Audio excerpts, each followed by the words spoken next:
Hey everybody, this is Matthew Soltesiak and you're listening to Not the Same Old Lions podcast. Using my sportscasting background, I speak with a variety of guests and interview key players to gain more insight on what makes this team go. As the Detroit Lions enter a new gritty era, we'll look beyond just the kneecaps when it comes to the analysis. Welcome to another episode. In this episode, we're going to talk all things Detroit Lions with special guest, Detroit Lions Superback Jason Cabinda.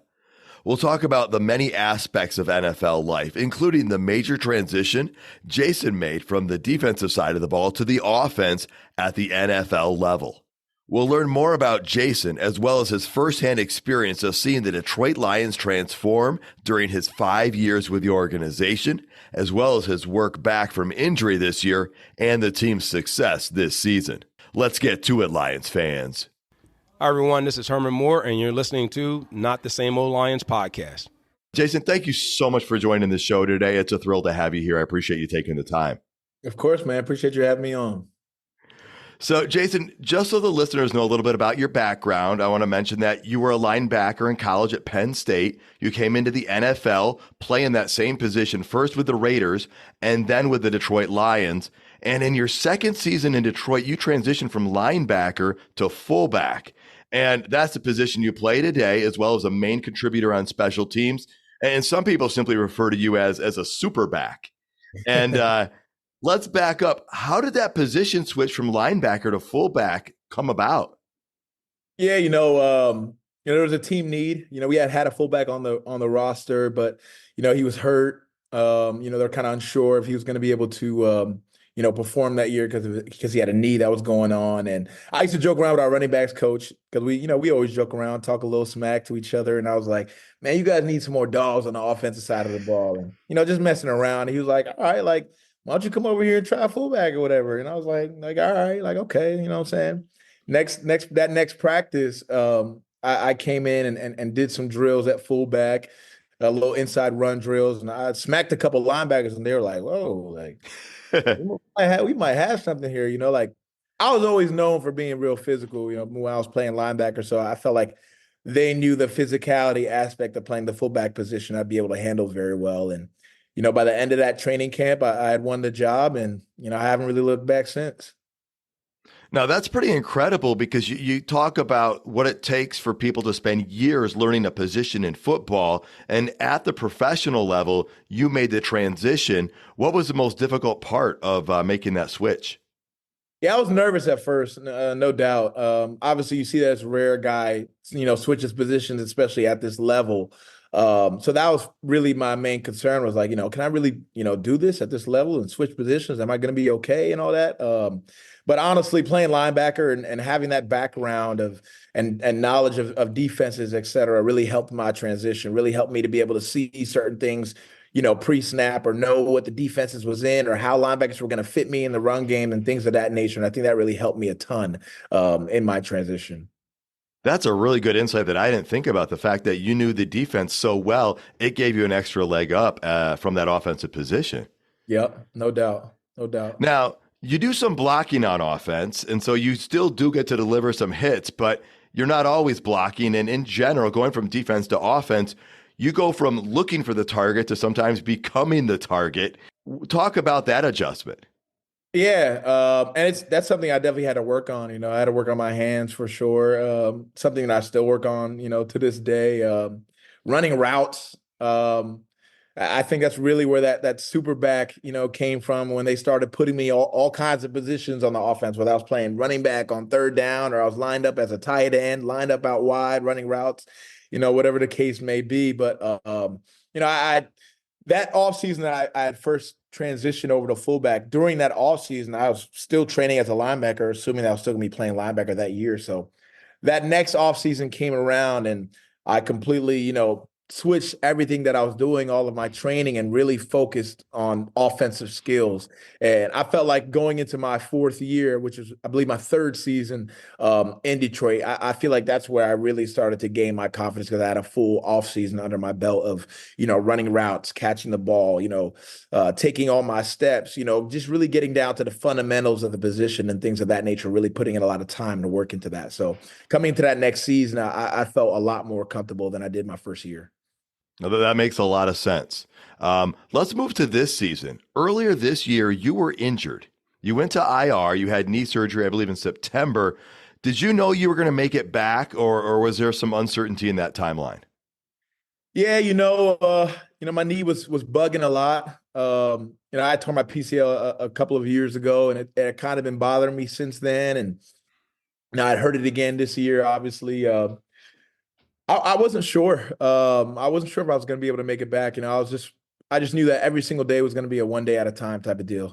Take care of today. Hopefully tomorrow it'll come. And I was grinding away. At the rehab, grinding away at staying in shape, all those things, running, lifting, running during practice.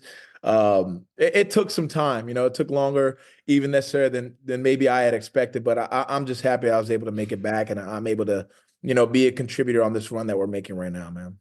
Oh, man, I tell you what, I know the Lions fans are happy you made it back, too, because they know the value you bring to this offense and the special teams. Now, while you were out, though, there was a little bit of a hole that needed to be filled, and we saw Malcolm Rodriguez spend some time at fullback. And were you able to give him any advice while this was happening? Yeah, I was, no doubt. Malcolm was in my ear. We're actually locker mates in the locker room, so that's kind of coincidental that that ended up being the case. But after practices, he's always asking me questions, all those kinds of things. I mean, Malcolm's a really good player. I was happy that we were able to use him and able to kind of fulfill that role in certain aspects. So we're always chopping it up. We're always talking. He's always like, how do I fit this? Should I be inside out? How do I do this? Or, my hands, all those kinds of things. So, I did my best to kind of coach him up the best that I could, but I felt like he did a really good job when he went in there. Nice. Let me ask you about this. You were activated off of IR back on 12/28, December 28th. Mm-hmm. And just tell me, how nice was it for you to make it back with the team before the season ended and to still be part of this upward trajectory that we've been seeing for the Lions? Yeah, it was huge. My first 4 years, I really never got hurt. And if I did get hurt, there were injuries I was able to play through. So not being able to play was really tough. And I think it's something that's not talked about enough. It's for when you're an injured player and you can't practice, you're not playing, you never feel like you're doing enough for the team because you're not out there, displaying what you can do and showing your abilities and stuff like that. So, I think for me that rehab process and coming back was almost more mental than it even was physical, and just being able to stay in it, being able to still be there in meetings, still being able to be locked in and all those kinds of things. It's tough.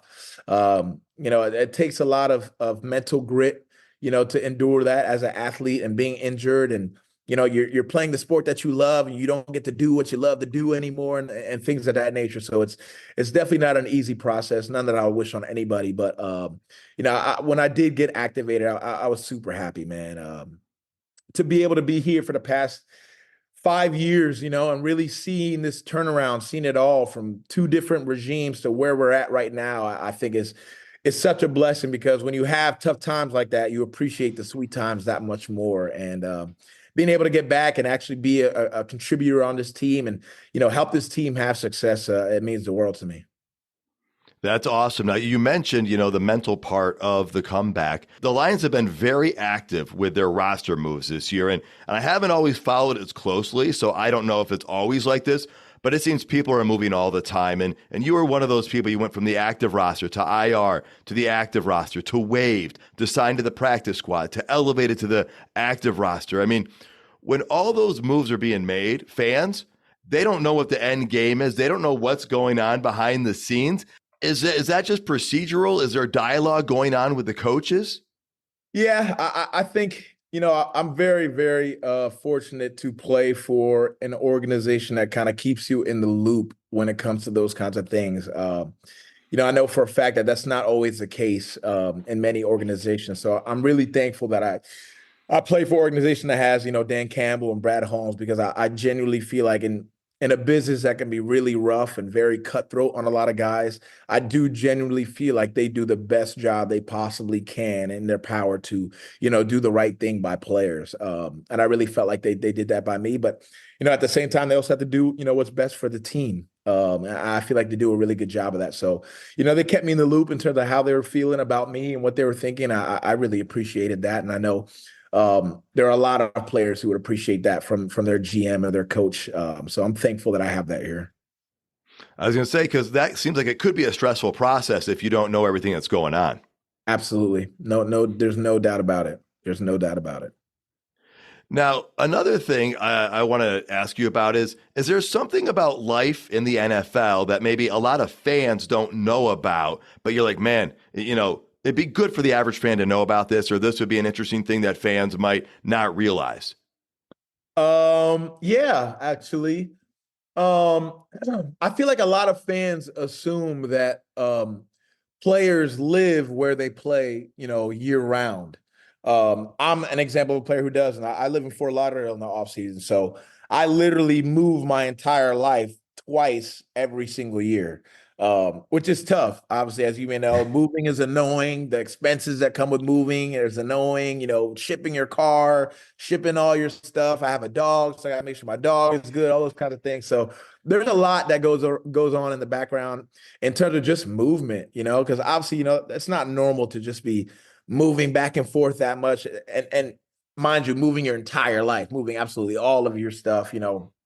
I have rentals in Florida, and I normally stay in one of my rentals when I go back. So the fact that I'm renting it out during the season, absolutely all of my stuff has to go, whether it's in the storage or with me to Detroit. So kind of handling all the logistics of all the moving and all that kind of stuff. I think a lot of fans don't really know about that. And it can be very stressful, especially if you have a family and you have kids. Some players don't know if they want to move their kids with them because they don't want to take them out of school. You might get traded to another team. Now you got to rearrange your whole life. There's a lot of moving parts to playing in the NFL. Obviously, we're very blessed. I'm very grateful to be in the NFL and to be able to get paid to do what I love. But I think a lot of people don't really know all the stresses that come with it, and that's definitely a big one. All right. Well, there's something I read in a book about what it's like to be a football player. And I've been a big fan, but I've never played at a high organized level of any sort. And I read, they said, do you want to know what it's like to be a football player?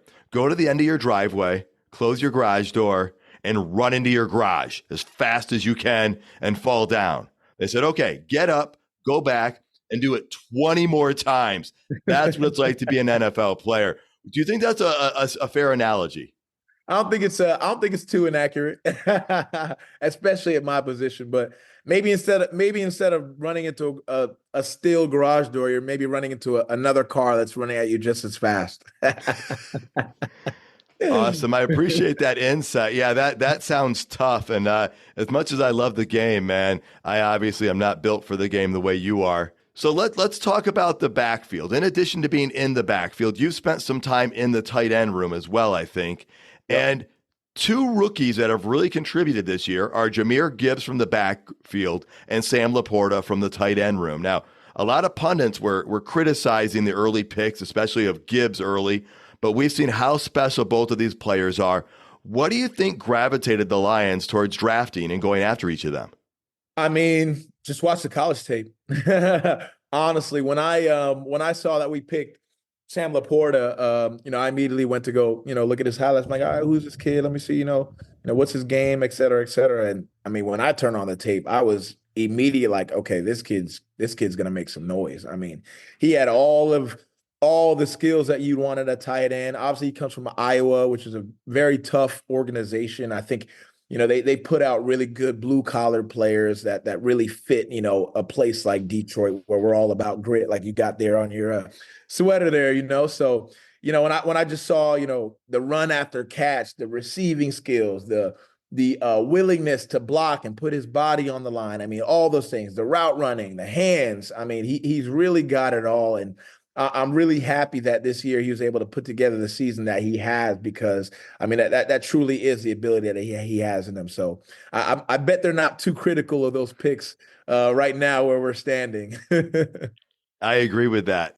All right, well, let's chat about another player, quarterback Jared Goff. We know he was traded to Detroit not by choice, but he's grown every year since he's arrived. What do you think's been the key to that?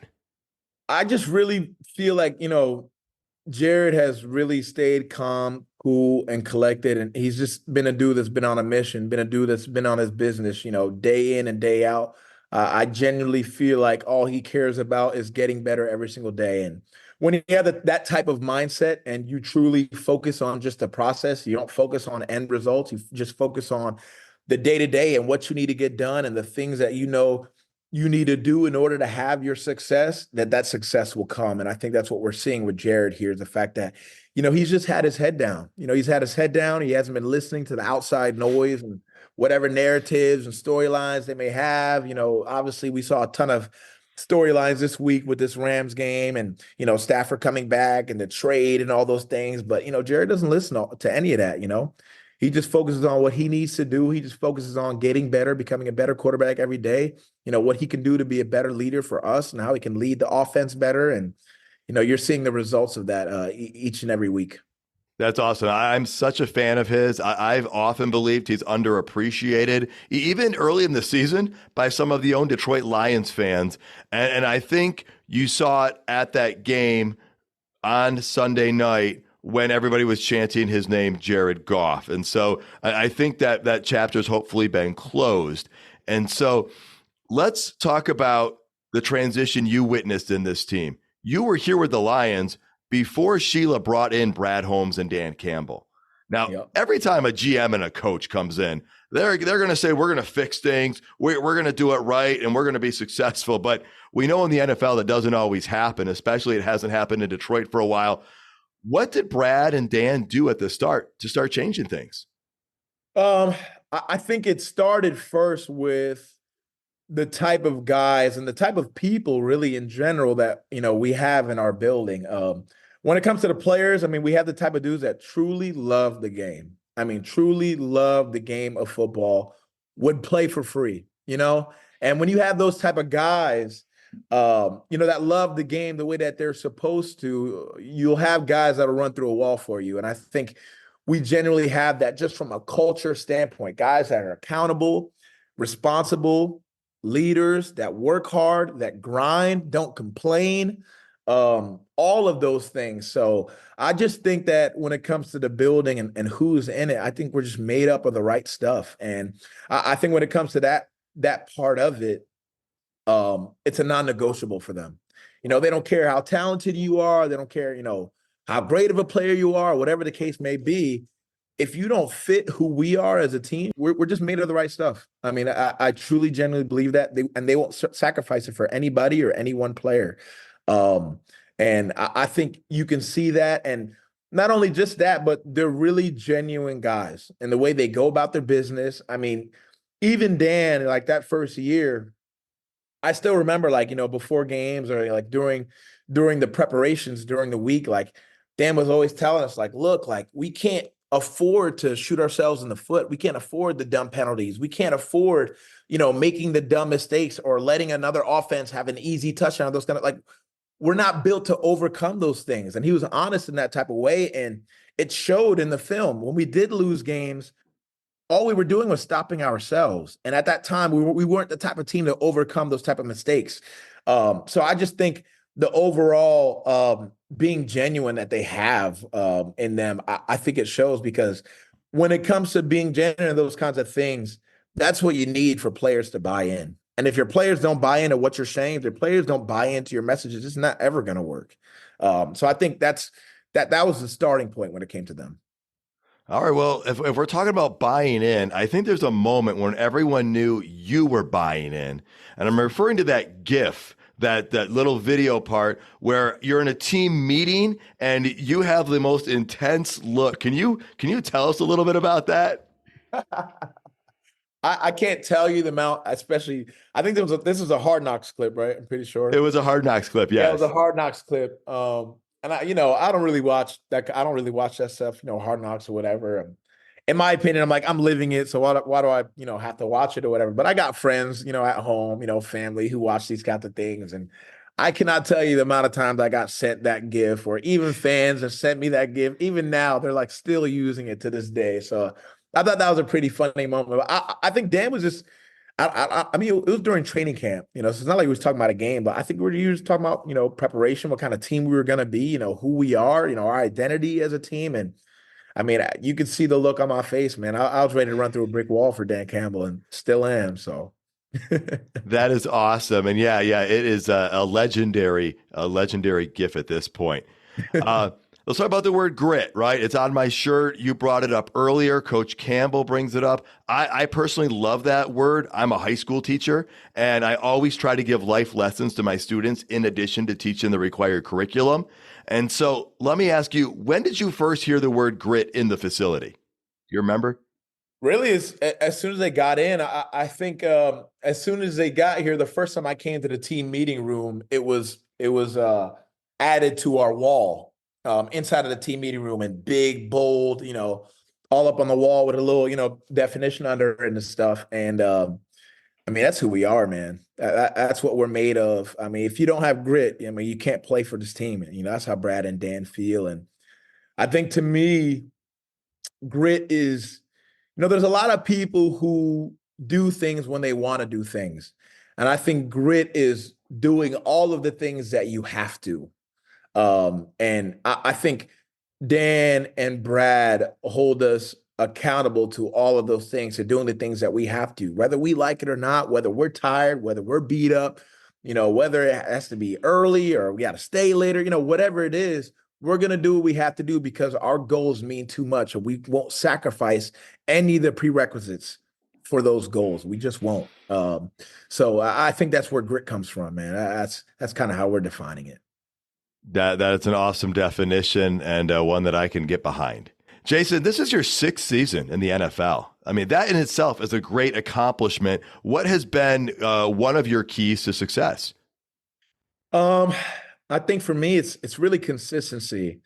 Um, yeah, it's consistency. I think for me, especially in the off season, it's an everyday thing for me. I mean, I think about ball all the time. I think about how I can get better all the time. I think about how I want my role to increase and how I can get better as a player. And in order to do those things, you got to be consistent. You can't be a show up today and half-ass it tomorrow type of guy. I mean, it just, the results don't work that way. So I think for me, it's about, being consistent in your approach, doing everything that you need to do every single day, whether that's rehab, whether that's treatment, whether that's lifting, running, position work, all of these things, Pilates, yoga, a lot of stuff goes into being a professional athlete and being able to have that upkeep of your body, because as you know, football is the type of sport that it's going to tear your body apart. I mean, that's just the reality. I mean, we just described it to each other as running into garage at full speed 20 times a day. So you can imagine, the damage that occurs to your body. So that recovery aspect is really important, especially as you get older. And as you get older, even the nutrition part becomes even more important, and what you fuel your body with every single day. So I think, to me, it's about consistency, man. If day in and day out, you're doing the things that you need to do and you're focused on getting 1% better every single day, I think the rest takes care of itself. And, that's been my approach really my entire career since I was a sophomore in high school, and I made that commitment that I was not going to miss not one run or one lift for anything, whether that was a vacation, a family vacation, or, whatever the case may have been, another sport. I felt like my sophomore year in high school, that's kind of when I truly committed myself fully to football and being the best player that I wanted to be. And I'm still in that commitment to myself. That's awesome to hear. In addition to being committed to your playing career, I see you're heavily involved in the community. You take time for that. I think one event that happened not so long ago is you took some 4th grade students to Top Golf. And so what brought that up? What was your inspiration for that, and how did it go? Yeah, we've been working with, Detroit Public Schools for really all 5 years that I've been here. And I've always been heavy on trying to get better every single year and trying to do the best I can and do more and be in the community. And, really affect and have a change on these kids. So, we started an initiative across some schools in which we basically had teachers nominate kids who were performing really well in their academics, who were performing really well when it came to having good character, doing the right thing when no one is watching. Really all of those kinds of things. And we just want to show these kids that when you're doing the right thing and you're focused and you're getting good grades and you're listening to your teachers, you're not being disrespectful, all these types of things and all the values, that we hold very dear to us, when they're showing us these things, that they need to be rewarded for it. So we want to create that positive initiative for kids to do it. So we try to spoil them, whether it's Top Golf or it's Dave and Buster's or field trip to the Michigan Science Center, or, we had a field day, this summer to kind of kick off the school year, where they got to play sports and games, and they got some books and backpacks, school supplies. We had food trucks, music, all those kinds of things. And I'm so blessed to have teammates that support me in the ways that they do, because when I have events, man, my teammates really show up for me. And that's super important to me. And that really means a lot to me. Shout out to them. But, for them to be able to come in to school and they get to hang out with David Montgomery and Sam Laporta and these guys that, they're watching on Sundays, like, oh my God, he just scored a touchdown and now he's right next to you, just chopping it up with you and talking about life, or, whatever the case may be. So I think that's so important that, as role models, that not only are we, displaying the behavior that we want our kids and, the younger generation to see, but to show them that we're there in person, that we see them. And sometimes that's all they need, is to be seen. So when we give them that attention, and whether it's just an hour or it's a 4-hour event, whatever it is, that time can go a long, long way for those kids, because I know for a fact it's not something that they forget. So that is really awesome. And being a high school teacher, I know the importance of the work that you and your teammates do. And I know it has an impression on those kids, because, man, I got a lot of Lions fans that are students of mine. And so awesome work. I really applaud those efforts. And if you ever make it to Northern Michigan in the summertime during your off season and you want to go golfing, let me know. I'd love to take you out. I'll have to, man. We're going to get out and play, man. What's the best course up there? There's a couple great ones. There's Arcadia South Course, and Kingsley Club's a private club. That one's really nice as well. But there's a lot of golf courses to choose from up here. Okay, I'm about to take you up on that, man. You got it. I'd be happy to do that. Now, Jason, I want to bring a couple fun things up. This past summer, I was at training camp. And do you hear fans when they yell? I don't know if you do, but there was one fan who yelled, Jason Cabinda, Detroit Lion, and Indomitable Lion. I don't know if you remember that, but that was me. I was walking in the stands when I arrived, and I was giving a shout out to your Cameroonian heritage right there, because I lived in Cameroon from 2002 to 2004, and it's always going to have a special place in my heart. That's awesome, man. I actually do. I very much do remember. I was like, man, these people know my roots, man. They know I'm from Cameroon. I thought that was awesome. That definitely touched my heart that day. So I appreciate that. I didn't know that was you, man. I appreciate that for real. That's awesome. I haven't been back, and I can't believe so much time has passed. And of course, I know all the struggles that are going on there, and going back right now isn't really an option. But do you hope to visit there one day? Absolutely. I try every year to ask my mom, for her approval and her blessing and me going. And every year she's like, no, you can't go right now. It's bad, all those kinds of things. But I am definitely looking to go there as soon as possible. So hey, thanks for bringing that up. Oh, for sure. Now, another fun thing is I started this podcast last January. And in February, my wife Autumn ordered a cameo from you for our Valentine's Day present for me. And I cannot tell you how thrilled I was. You gave a shout out to me in my podcast. I so thank you for that. And cameo's a newer thing. Has that been a fun way for you to connect with fans a little bit? Yeah, it's pretty cool. I get all kinds of requests, man. So I think it's funny, even the stuff that people want me to do. I had one the other day. It was like these guys who had a fantasy football league, and they basically just wanted me to shit their friend who did the worst, who lost, was in last place at the end. Yeah. And I think stuff like that is real funny. So, I try my best to keep up with that and, give the fans what they want. Awesome. Now, I want you to know it was Taylor Decker that inspired the name of this podcast. It came after that Thanksgiving Day loss against Buffalo when he said in 2022, he said, we're not the same old Lions. And he may have had an extra word or two in there. But in that cameo, you shouted out, you gave love to that name, and you said, we're going to see soon. And boy, you have backed up those words. I mean, expectations were big for this 2023 season, the way it ended last year in Green Bay. And then our podcast did a hype train episode. How did you guys stay focused going into this season, knowing expectations were so big? Yeah, I think it really comes down to the fact that, expectations were big inside the building, for us. It was our standard really, and that kept us in that mindset because that's what we expected out of ourselves. And I think obviously, like you mentioned, that the season where we beat Green Bay to keep them out of the playoffs, like, the way we went on that run at the end of that season, I think it was a big confidence builder for what kind of team we were and what kind of team we could be. So I know that all season was huge for a lot of the guys because a lot of the guys wanted to come in this season at their absolute best because we knew what we could, put out there in terms of a product and, make the playoffs and reach those type of goals. And obviously we're not done yet, but it's been special, man.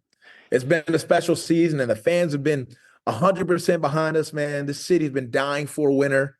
And they've been with us through thick and thin. And I'm so appreciative of that. I'm so appreciative of this fan base. I say all the time, like Detroit Lions fans are the absolute best. I mean, they are. And I don't see how anybody could argue against that. And when you have an environment like we had this past Sunday, I think it was like 133 decibels of noise. It was like the fourth loudest. I mean, when you have that type of environment, that just tells you that, these fans have quite literally been waiting for this all their life. And they're here, man. For sure. I mean, does winning the division, that home playoff game victory over the Rams, and that atmosphere you talked about, does that close the book on the people using that phrase, the same old Lions? Yeah, I think it does. But, we're more than willing to continually prove it year in and year out. I know that. All right, Jason, this has been a pretty special season in Detroit. Your first 3 seasons here, the Lions finished last in the division. You moved to second place last year. You finally win the NFC North this year. From inside, tell me, what has the experience been like firsthand, seeing the evolution and being a part of it? Man, I would say this. Number one is that it's been fun. Although, Dan is really, really big on accountability, doing the things that we need to do, doing things the right way, all of that stuff. But, at the same time, he really does a good job of finding a way to let everybody be themselves and to have fun in this building, which is something that I was not a part of the first couple of years that I was here in Detroit under Matty P. So I think for me to be able to have everybody working as hard as they can, but also find a way to be loose in moments where we can be loose, I think it's super important. I think this team is really close. I mean, we hang out with each other outside of the building, and that's really important. Obviously, we're around each other all day working, but it's important to, have dinners or, be able to go to another guy's house and spend time with their kids and that kind of stuff, because I think that's how you develop true chemistry and true trust.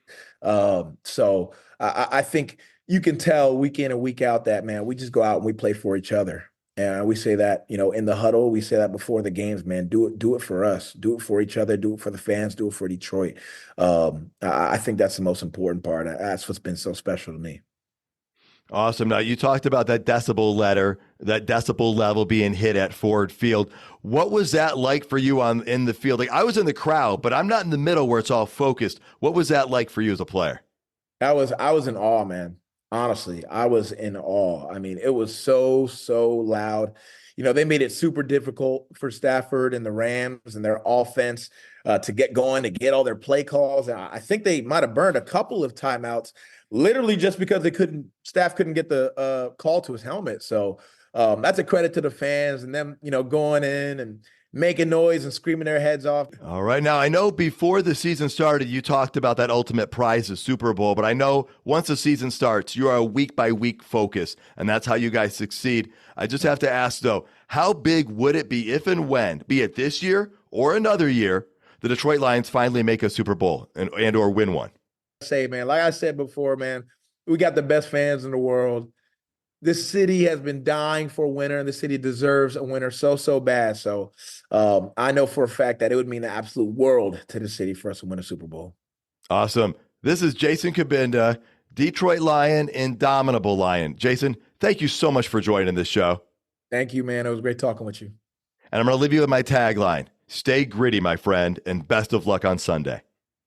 I love it. Have a great game, and thank you so much. No doubt, man. Appreciate you. You have a good one. All right, you too. Take care. That was the rest of our interview with Detroit Lions Superback Jason Cabinda. I spoke with him 48 hours before the Detroit Lions defeated the Tampa Bay Buccaneers in their second playoff game this season. This week, the Lions are heading to San Francisco as they advance to play in the NFC Championship game, leaving just one more victory between the Detroit Lions and their first Super Bowl appearance in franchise history.